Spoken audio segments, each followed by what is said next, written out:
এই বাবা এদিকে আসো। তোমার হাতে কি? আম। কোথা থেকে এনেছো? ওই আবু সাইদের গাছ থেকে চুরি করছি। চুরি করা তো ভালো নয়। তুমি চুরি করছো কেন? চুরি করলে তো আল্লাহ তোমার জান্নাতে দেবে না, জাহান্নামে দিবে। এই চুরি করা আম যেই গাছ থেকে চুরি করেছো সেই গাছে লাগিয়ে দিয়ে আসবে, না হলে তুমি আমার বাসায় ঢুকতে পারবে না। এখনো দাঁড়িয়ে আছো কেন? যাও গাছে আম লাগিয়ে আসো।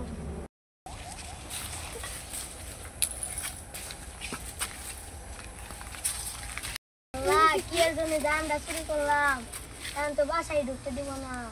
আল্লাহ তুমি একটা পথ খুঁজে দাও আল্লাহ।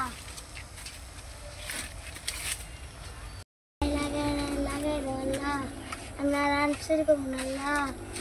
আল্লাহ লাগে আল্লাহ, লেগে দেয় আল্লাহ। আমি আর জীবনে আম চুরি করবো না আল্লাহ। আমটা আমার গাছের মধ্যে লাগে তো ছুটে যাও আল্লাহ। তবা করলাম আল্লাহ, আমি আর আম চুরি করবো না। এই আম তো লেগে গেছে গাড়ি। তুমি আমার বাসাইলা, তুমি রহমানির রহিম।